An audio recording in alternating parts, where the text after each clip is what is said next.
Olá pessoal, boa noite. Bom, conforme eu disse lá no vídeo postado no Instagram, eu estou fazendo esse para tirar um pouco das dúvidas que eu imagino que os pais e os estudantes estejam tendo nesse momento. Como vocês viram, nossas aulas foram prorrogadas, o seu início prorrogado para o dia 31 de maio.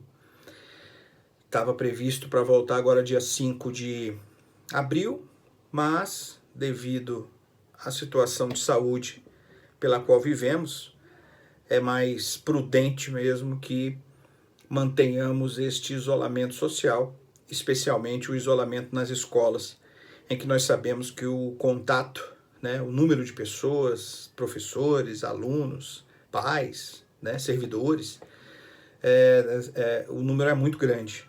Então, com certeza, num momento desse de crise de saúde que estamos vivendo, as escolas abertas seriam o epicentro, literalmente, da contaminação viral. Bom, eu só falar um pouco do histórico do que estava acontecendo na escola antes de pararmos lá no dia 11 de março. As 2 primeiras semanas de aula foram semanas dedicadas aos professores fazerem o diagnóstico das turmas. Então os professores fizeram revisões, levantaram os pontos chaves do ano anterior, da série anterior, para ver o nível, para observar como estavam os estudantes em termos de pré-requisitos. E depois entregamos os livros. E aí vieram 2 semanas, já com os alunos com os livros, em que os estudantes puderam já iniciar os seus conteúdos de acordo com a série em que estão. 6º, 7º, 8º e 9º. Então, na coordenação coletiva do dia 11 de março, eu reuni os professores para discutirmos sobre os resultados dos diagnósticos, E aí, nessa coordenação coletiva, eu peguei as impressões de todos os professores e ali observamos se era para continuarmos com os planejamentos definidos desde o início do ano ou se faríamos algumas adequações dos planejamentos, uma vez que tínhamos dentro de salas de aula alunos com dificuldades, outros com muitas dificuldades, outros sem nenhuma dificuldade. Assim como também turmas inteiras com grandes dificuldades, turmas inteiras com nenhumas dificuldades, então as coisas estavam muito heterogêneas. Então o objetivo era alinhar ao máximo as turmas para que aí sim pudéssemos avançar com os conteúdos novos. Porque não adianta você iniciar um conteúdo novo com turmas tão diferentes em termos de pré-requisito, ou mesmo com alunos dentro de uma turma apresentando grandes dificuldades, poucas dificuldades ou dificuldades nenhuma.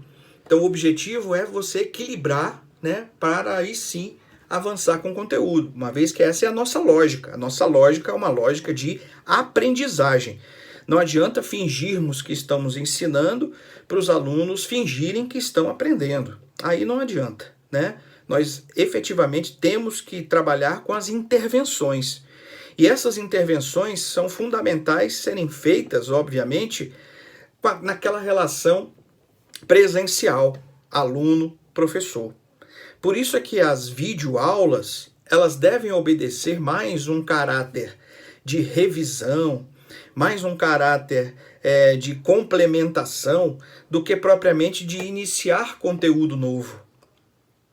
Porque você iniciar um conteúdo novo sem saber como é que está, sem saber o diagnóstico daqueles alunos que vão receber a sua informação, é complexo, é muito complicado. É como se você estivesse cumprindo com sua obrigação de professor de dar o conteúdo, mas ao mesmo tempo você não cumpre com a sua função de educador de saber se o aluno aprendeu aquilo que você trabalhou. Então temos de ir com muito cuidado nessas questões das aulas, das videoaulas, Videoaulas cobrando conteúdos novos. A Secretaria de Educação está com essa proposta de gravar vídeos com professores, é bom que eu ressalte isso para vocês, não serão os professores dos alunos, né, dos seus filhos, não serão os professores lá do CEP7, não, né, serão professores da rede pública que vão gravar videoaulas ou vão fazer algum tipo de interatividade, mas obviamente que não são os professores que sabem a realidade dos alunos que são seus. Professores que não têm o diagnóstico dos alunos, né, que são seus. Então ele não sabe se a Mariazinha tem um pré-requisito para aprender aquele determinado conteúdo que ele está aprendendo, se o Joãozinho aprendeu tudo. Enfim, isso realmente é só aquele professor que está ali no dia a dia com os meninos e meninas.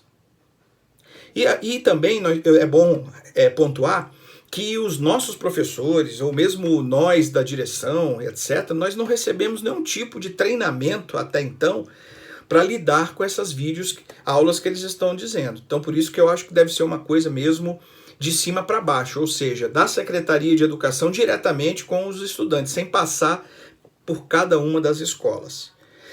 E é por isso que nós tomamos a iniciativa de fazermos aquilo que era possível nós prepararmos, sabendo e conhecendo a nossa realidade. Outro dia eu recebi uma mensagem de uma mãe interessante, dizendo: Júlio, passa os conteúdos que os meninos estudam aqui. Olha, e aí eu respondi para ela: isso é muito perigoso, porque cria uma expectativa e cria uma ansiedade do aluno querer estudar de per si, né, de por si só, e às vezes não é possível. E aí cria ali uma angústia, cria uma dificuldade e aí o aluno trava, né? Ele vai, a hora que ele for ver essa matéria, quando voltarem as aulas, por exemplo, ele já vai entrar desconfiado, porque ele não entendeu quando estava estudando sozinho, né? Eu sei que os pais têm muito boa vontade, né? Os pais às vezes querem ajudar os filhos, eu também ajudo o meu, eu acho que é isso que nós temos de fazer mesmo, mas temos de ter cuidado.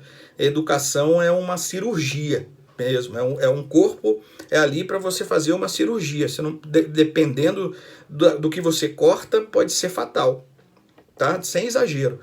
Então nós temos de ter cuidado, não basta só você lançar conteúdo ou você indicar o que estudar, você precisa orientar, né? A nossa função é mais uma função de orientador do que professor propriamente dito, né?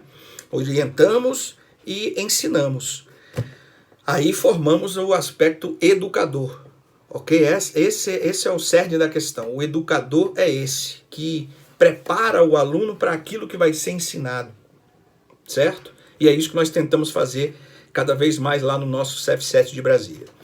Bom, então é isso. Eu gostaria que vocês entendessem essa situação toda que está acontecendo.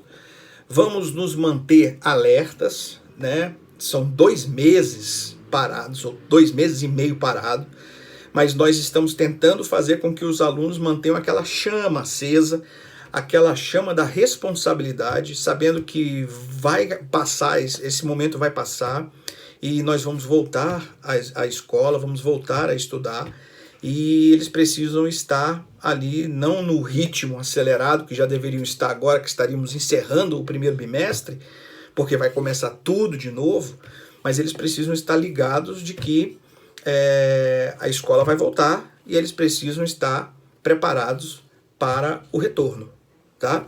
Então, só vai estar preparado para o retorno, ou bem preparado para o retorno, aquele aluno que mantiver o mínimo de estudo, tá? Então, dentro da sua grade diária, tende a haver pelo menos ali 1 hora, 2 horas de estudo por dia. Não pode perder esse ritmo. Isso é fundamental.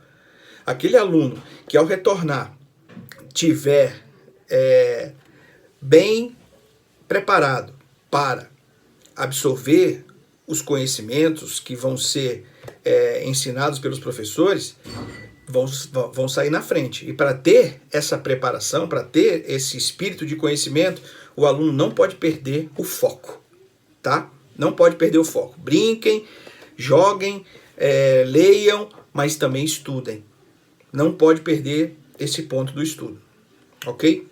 Então nós vamos continuar a mandar atividades para vocês, vamos continuar a mandar as videoaulas, certo? Mas sempre nesse espírito.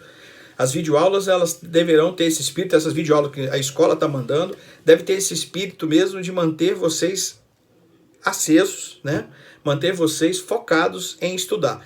Mesmo que as matérias, não seja matéria nova, mas são conteúdos que já foram vistos por vocês, ou conteúdos que vocês têm curiosidade em saber e uma coisa puxa a outra, certo?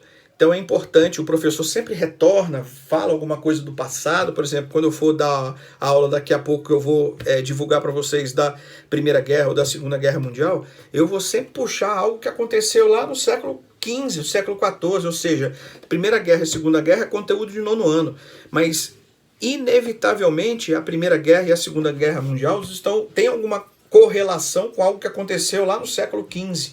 As coisas estão interligadas, tá? Então, por isso que não é complicado um aluno de 6º ano assistir uma aula dessa, não. Não, porque a gente vai saber conduzir de uma forma que o aluno esteja atento, né? E ele vai entender alguma coisa, ele vai abstrair daquela aula que for dado para ele. Então, não se importem também com o fato daquele conteúdo ou daquela atividade ser de um outro professor que não é seu. Não interessa. O que importa é vocês fazerem as atividades. Se for uma professora, por exemplo, a professora Mônica, professora de língua portuguesa de 5 turmas do vespertino. Se uma dessas turmas, né, não forem da Mônica, a turma, por exemplo, a turma F e a turma G, 7º F, 7º G, não tem problema de vocês fazerem as atividades que a Mônica passou para o 7º A, B, C, D e E. Não tem, porque é o mesmo conteúdo. Ok? Ainda mais agora, que nós estamos bem no início.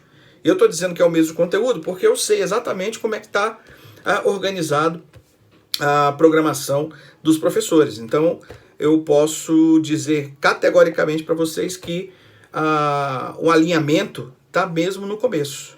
Não tem nenhum professor que está muito à frente do que os outros. Estão todos ali no mesmo nível nesse primeiro momento. Ok, pessoal?